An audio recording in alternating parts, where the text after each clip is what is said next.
Салам радиосунда жаңылыктар.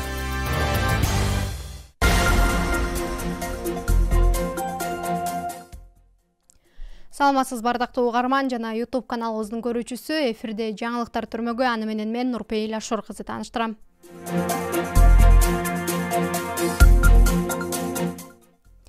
Кызыл Кыяда аныкталган кара куурай жок кылынды. Бул тууралуу Кызыл Кыя шаардык мэриясынан билдиришти. Маалыматка караганда, аталган кара куурай шаардын Караван аймагындагы Ак булак айылынын күн батыш тарабында өсөөрү аныкталган. Ал эми 7-июнда шаардык прокуратура шаардык бийлик менен биргеликте аталган аймакта өскөн кара куурайды жок кылуу иш-чарасын өткөрдү.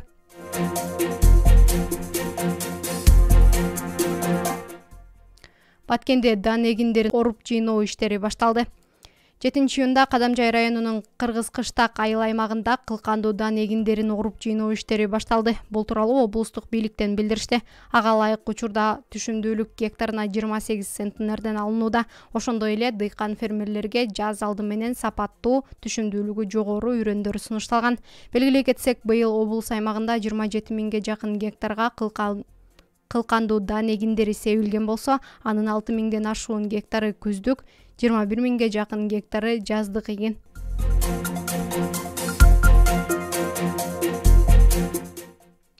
Баткен жана Фергана облусунун ишкерлери кызматташуу боюнча келишим түздү. Баткен облусунун ишкерлерден турган делегациясы Өзбекстандын Фергана облусуна барышты. Алгач Фергана облусунун ишкерлер үйүндө өткөн жолугушууда Фергана жана Баткен облустарынын ишкерлери инвестициялык жана соода-экономикалык чөйрөдөгү кызматташтыкты өнүктүрүүнүн перспективдүү багыттарын талкуулашты. Андан соң ишкерлер өз багыттары боюнча Фергана, Маргылан, Кубасай шаарларындагы жана бир катар райондордогу өнөр жай, айыл чарба, курулуш, текстиль жана башка багыттардагы ишканалардын ишмердүүлүгү менен таанышышты. Делегацияны президенттин Баткен облусундагы ыйгарым укуктуу өкүлүнүн биринчи орун басары Маруфхан Тулаев жана Баткен шаарынын мэри Имамназар Бурхановтор жетектеди. Эки облустун ишкерлери кызматташуу боюнча бир канча келишимдерге кол коюуга жетишти. Бул иш-чаралар 2023-жылдын 27 январында Бишкек шаарында бекитилген президенттин Баткен облусундагы ыйгарым укуктуу өкүлүнүн аппараты менен Фергана облусунун хакимиятынын ортосунда 2023-2025 жылдарга кызматташууну кеңейтүү жөнүндөгү комплекстүү программаны ишке ашыруу максатында уюштурулду.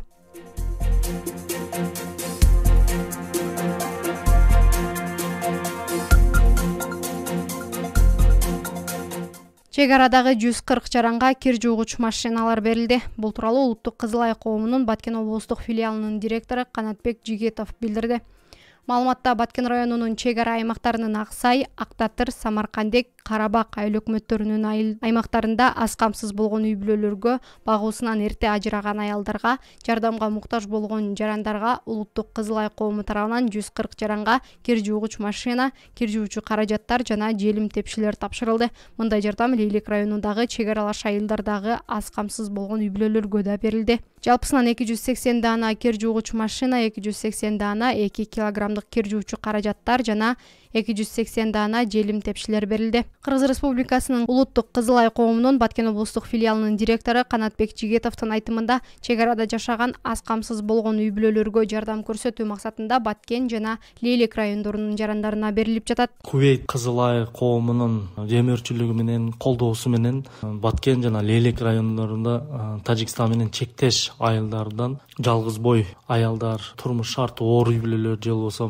аталарын жоготкон үй бүлөлөрдөн тандап, пол автомат кир машина, бирден чара, 2 килограммдан 1 пакеттен кир жуучу порошоктон берилген.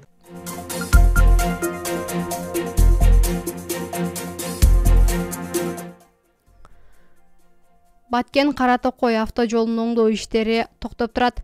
Бул тууралуу Салам медиага Баткен райондук номер 2 жол тейлөө ишканасынын жетекчиси Алымбек Турдалиев билдирди. Ага ылайык жолдун курулушу токтоп тургандыгын, чек арадагы айылдардын жолун асфальттоого иштеп жаткан техникалар тартылгандыгы менен түшүндүрдү. Белгилей кетсек, Баткен Сох участкасы 179-чакырымдан башталып 217-чакырымга чейинки аралыкка жетет. Андан сырткары 2023-жылдын титулдук тизмесине 12 чакырым асфальт, бетон төшөө жумуштары каралып, 86,4 миллион сом акча каражаты каралган. Ош Баткен Разаков автожолунун эски багыты жалпы 70 чакырымды түзөт. 11 километринен биз эски асфальт бетон катманы кыйрып бүттүк. Асфальт басыла турган сезондо асфальтты 12 чакырым асфальт басып чыгып кетебиз. Азыр биринчи очередь капчыгайды басып атабыз. 2-3 күндө бүтүрөбүз. Анан Достукка өтөбүз. Достукта азыр эле 2,5 километр. 2,5 километр 2 жума, 3 жума көп болсо иштейбиз дагы. Анан Кара Токойдун жолуна өтөбүз.